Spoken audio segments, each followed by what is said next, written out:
The sun was setting over the vast expanse of the Pacific Ocean. The light painted a golden glow across the horizon, casting long shadows on the waves below. In this moment, everything seemed tranquil, as if nothing could disrupt the beauty of nature. But in 1937, something did happen, a disappearance that would shroud mystery and intrigue for decades to come. Amelia Earhart was no ordinary woman, she was a daring aviator who had already shattered barriers with her record-breaking flights. On July 2, as her Lockheed Electra aircraft took off from Papua New Guinea on the last leg of her around-the-world flight, it seemed that nothing could stop her ambition and spirit. But just hours later, radio operators began receiving faint distress signals. A rescue effort was launched, but there would be no sign of Amelia or her navigator Fred Noonan. Days turned into weeks, as search parties combed the waters in vain. The world watched with bated breath, wondering what had become of these two brave souls who dared to venture so far from home. Speculation ran wild. Was it an emergency landing? A plane crash? Or something more sinister? The mystery only deepened when Amelia's aircraft was found intact on a remote island, but there were no signs of either her or Fred Noonan inside. It seemed that they had simply vanished into thin air. Theories multiplied like wildfire. Some suggested they were captured by Japanese spies, others believed they crashed and survived, marooned somewhere in the Pacific. But none of these explanations fully accounted for the strange silence that followed. Years passed, and with each passing day, the memory of Amelia's disappearance seemed to fade into history, just another lost flight in a long line of aviation accidents. Yet, her story lingered on.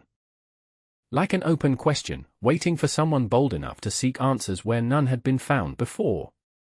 As we dive back into those fateful days and hours, one thing remains clear, that the year was 1937. The world was captivated by the daring spirit of one woman who dared to defy conventions, breaking barriers in aviation like never before. Amelia Earhart had become a symbol not just of flight but of human tenacity and adventure. Amelia herself was born on July 24, 1897, in Atchison, Kansas. Her childhood was marked by the loss of her father, which left an indelible mark on her character, fostering within her a spirit of independence and resilience that would define much of her later life. Amelia's fascination with flying began early. She took her first airplane ride at the age of 23 in 1920. It was a moment that set her irrevocably upon a course that would make history. In 1928, Earhart became the first woman to fly across the Atlantic Ocean as a passenger aboard a London to New York flight. Her journey didn't stop there. She continued to break records and gain recognition in various aviation events. By 1930, she had earned her pilot's license from the National Aeronautic Association, becoming only the 16th woman ever to do so. Earhart's next big goal was clear: fly solo around the world.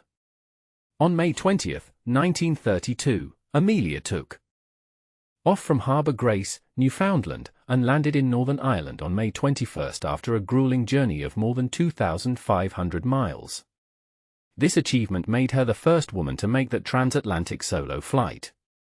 She had already established herself as an icon, but now she was set on something even bigger: the world. On June 1, 1937, Amelia Earhart embarked on a new adventure with co-pilot Fred Noonan aboard their Lockheed Electra airplane. Their destination? A tiny speck of land in the Pacific Ocean called Howland. Amelia Earhart stands as a beacon in the history of aviation. Her name resonates not just through her groundbreaking achievements but also because of an enigma that shrouds her final days. In 1937, during her ambitious attempt to circumnavigate the globe, Amelia vanished without a trace over the Pacific Ocean. Theories about what happened to her have proliferated, each more mysterious and compelling than the last. One theory suggests that Earhart's plane crashed into an uninhabited island in the middle of the ocean. This idea is supported by photographs taken during the Second World War that allegedly show debris from a Lockheed Electra, similar to Amelia's aircraft, on Niquimero Island. The island was uninhabited at the time and has since become part of Kiribati. However, this theory leaves many questions unanswered. For one, no wreckage or human remains have ever been conclusively identified as those belonging to Earhart. Moreover, her last known radio message indicated she had a fuel problem but believed she could make it to Howland Island, another nearby island in the Pacific. This makes the crash site on Nikumaro seem less likely. Another intriguing possibility is that Amelia and her navigator Fred Noonan were captured by Japanese forces during their flight through Japanese-controlled waters. Theories suggest they may have been taken as prisoners or even executed for espionage purposes.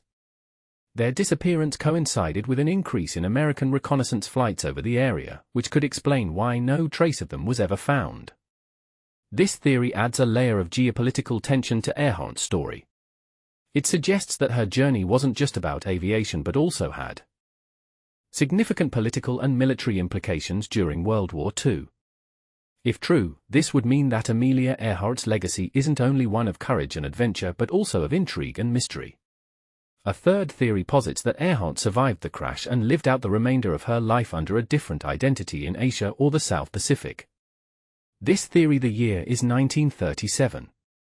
The world watches in awe as Amelia Earhart embarks on her daring journey to become the first woman to fly solo around the globe.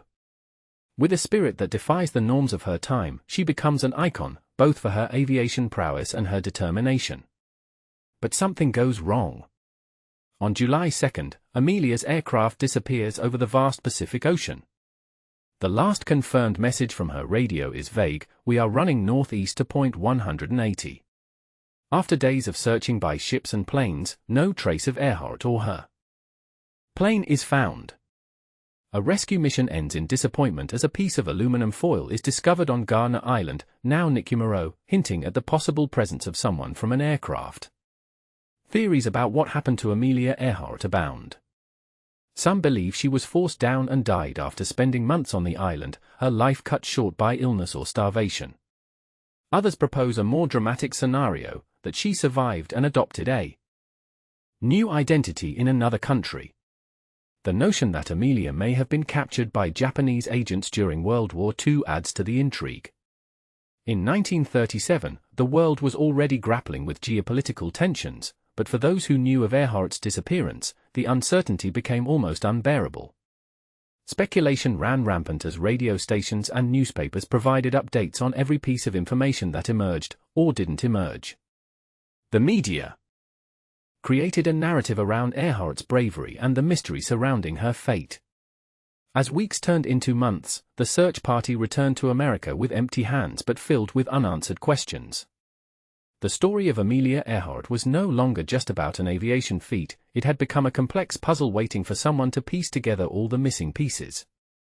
Theories multiplied as time passed. Some suggested that she and her navigator, Fred Noonan, were captured by Japanese forces. This theory gained traction due to Earhart's American background, which could have the world was captivated by the disappearance of Amelia Earhart in 1937. She vanished during her attempt to circumnavigate the globe, leaving behind only a few cryptic radio messages. But what if there's more to her story than we've been led to believe? The implications of her mysterious vanishing are far-reaching and unsettling. Imagine you're sitting by your grandfather's old radio on a chilly evening. He tells you stories about Amelia Earhart, the daring aviator who captured hearts around the world with her bold spirit. But now, as he speaks of her disappearance over how many years, say 85 or so, his voice trails off. The mystery lingers, casting a shadow that stretches far beyond those 85 years. The first real-world implication is the impact on aviation history. Earhart was not just another pilot, she was a pioneer whose disappearance shook the very foundations of what it meant to be an aviator in the early 20th century. Her vanishing raised questions about safety protocols, navigation methods, and the limits of human endurance. Consider the technology of that time. In 1937, radio communication wasn't as reliable or advanced as we have today.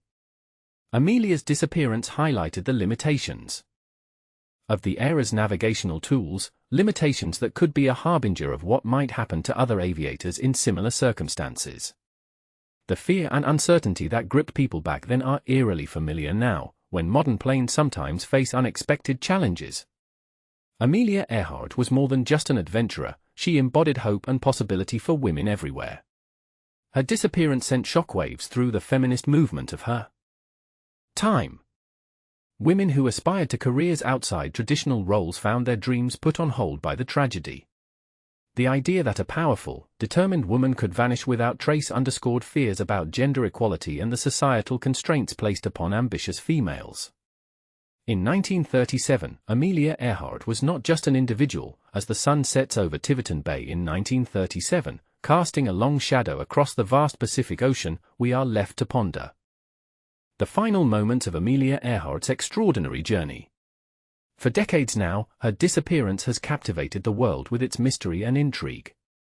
But as we've uncovered clues, examined theories, and pieced together the fragments of that fateful day, one question remains: what truly happened to Amelia Earhart? The last known photograph shows a smiling Amelia and Fred Noonan standing on the deck of the USS Macaulay, looking out at the horizon. Their faces are filled with anticipation, their spirits buoyed by the promise of a new world record.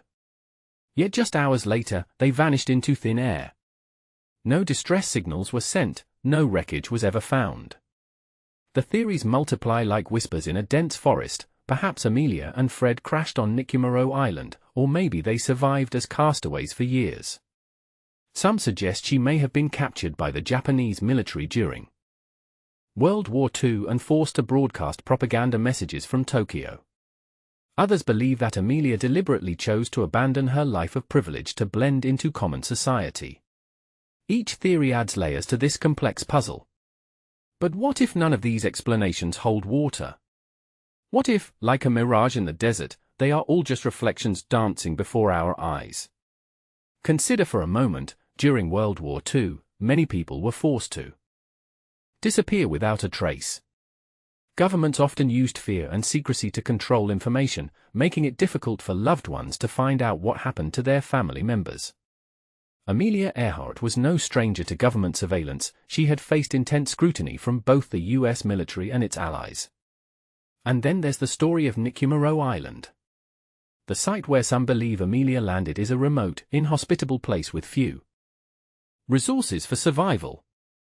Yet one artifact found there, a piece of metal that could have been part some truths hide in shadows. Subscribe to uncover them.